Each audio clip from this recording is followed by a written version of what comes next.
maybe you have the fearful avoidant attachment style, and because of that, you feel like your relationship right now is not fulfilling. It's boring, it's healthy, but is this it? And I felt that way for so long, and I had no clue where that was coming from. But when I learned what you need to actually create an amazing relationship, instead of just, it falling in your lap as I kind of wished it would, um, it really helped because I could start to see it as a journey, as a process, instead of almost demanding that it is perfect right now, which is what I did in the beginning of our relationship by having obsessive thoughts and doubts about whether he was the one, and shouldn't I be way more in love, and shouldn't he be perfect, and shouldn't I be perfect, and shouldn't our relationship be perfect, and very, very tiring, very exhausting. Um, so even if you're not feeling the amazing relationship right now, it doesn't mean that it's not there. It doesn't mean that the potential for that is not there. When you have a healthy relationship, a healthy foundation, there is almost unlimited potential for growth. And that is the most exciting thing about relationships, I think. I remember so distinctly that when I interviewed 100 couples who were happily married over 40 years, back when I was 23 for my first book that I wrote, one of the couples said, in the beginning, that the best sex they had was actually the past couple of years. So they were in their 70s, and they said, yeah, it was just a lifelong journey. And then when you have small children, you kind of have a hard time even finding time to have sex.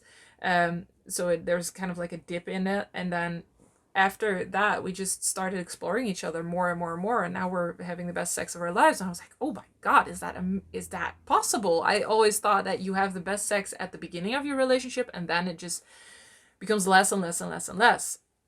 And then I actually found that there were studies that confirmed this, and a lot of the other couples said this too. And it isn't just this way for sex. It's for so many areas of your relationship. If you have some of the uh, basics, the healthy foundation, there is an unlimited potential for growth. There is still you choosing that, both of you choosing that, and growing together and doing the work for that. But having that potential is more than enough. It doesn't have to be perfect. It doesn't have to be amazing right now. Knowing what to look for, whether this has potential, is more than enough. So the first sign is you can talk about everything without really feeling judged or feeling like it's a very touchy subject. This is so important because communication is very important. No, but it's very important to be able to have no topics off limits. So there were topics that my now husband and boyfriend was feeling very awkward about in the beginning, and but he chose to talk about them anyway. And by talking about them more and more, it just became normal to talk about it. So it's not that you feel completely comfortable with talking about everything, but it's very important that nobody gets angry or judgmental or lashes out or becomes really defensive. If you're both really open to talk about everything, that will cause you to be able to work through so much, if not everything. The second is your partner really tries to understand you as a person, how you work, what you need. And you have a responsibility in this too. So it's not that your partner does all the work and they ask you all these questions. You have to know yourself. You have to know what you need in every area of your life and of your relationship. So there's a lot of self-reflection in this too, and learning what your needs are, and then actually talking about that and expressing that. And then the good sign is when your partner is really trying to understand you. So saying, oh, okay, tell me more about that, and how does that work, and what can I do for you? And so really trying to understand you is a very good sign. The third one is your partner doesn't judge you, which is a very important part. I mean, none of these things have to be absolute deal breakers. You make your own decisions when it comes to relationships. I'm not going to say if you don't have these 5 signs, break up, or when you do have these 5 signs, it's definitely a good relationship, because there's just so much more than that, right? It's not black and white.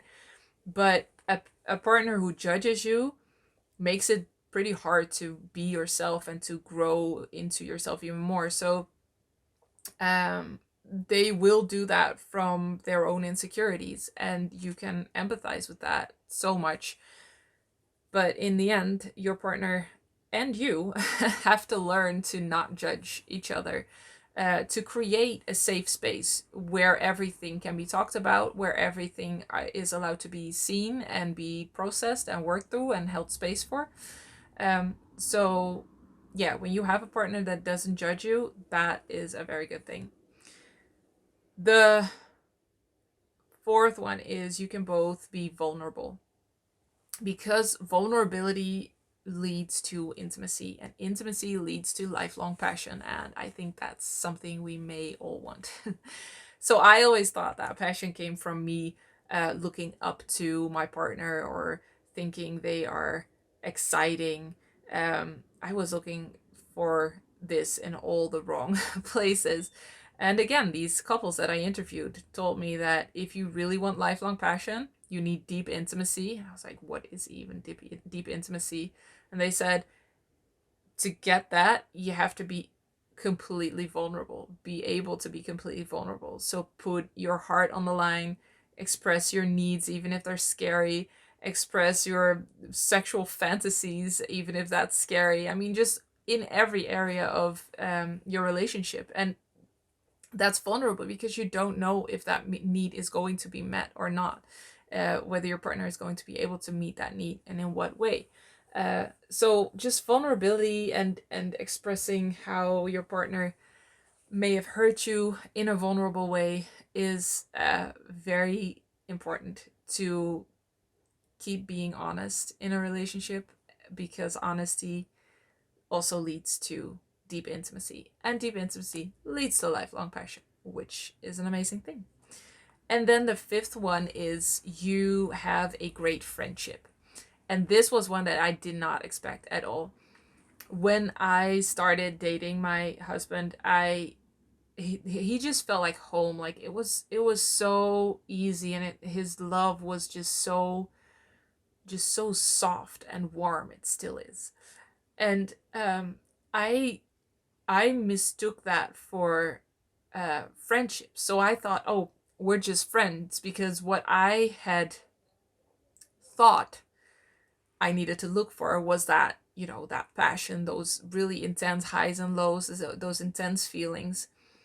And this was calm. It was beautiful, and it was calm. And I just thought, oh, but maybe we're just meant to be friends. We're not supposed to be lovers. And then I interviewed those couples, which it was just very enlightening to have all this down to earth, real life experience.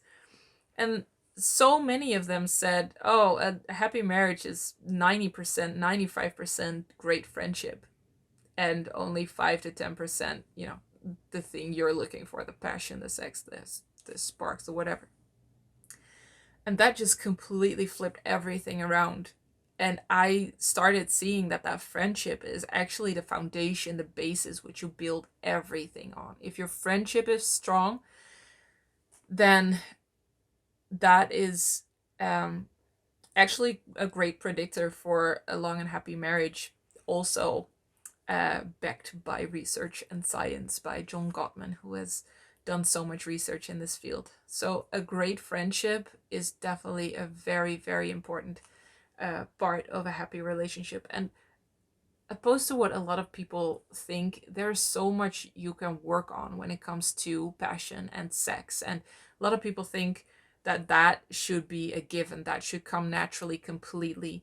But it has so much to do with our own fears and our own things we feel ashamed about, and cultural beliefs, that it's not completely fair to expect ourselves to have sex that easily when there's so much shame and guilt that's surrounding that, even just in society. So there's a lot you can heal in that too, and release in that. And and build that part of your relationship. If you have that foundation of great friendship, that is really important through all the hard times and the um, yeah, the moments you can't really see coming. Friendship is what will get you through. So these are 5 signs that there is potential for amazing love in your relationship. And with love, I mean that deep, warm, beautiful, rich love, which feels so much more fulfilling and satiating than that tension or excitement that you may be looking for, that you think is love. So, when you have these 5 things, love just becomes this beautiful, lifelong journey of discovering deeper deeper layers of love in yourself, in your partner, and between you two. And it takes a great deal of vulnerability and therefore courage. But yeah, it definitely is a very beautiful thing to have.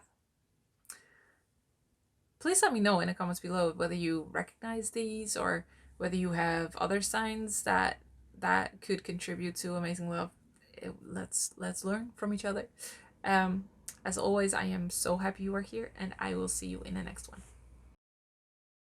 Healed and Happy is a tailor made online program where me and my team personally guide you through healing the roots of a fearful avoidant attachment style.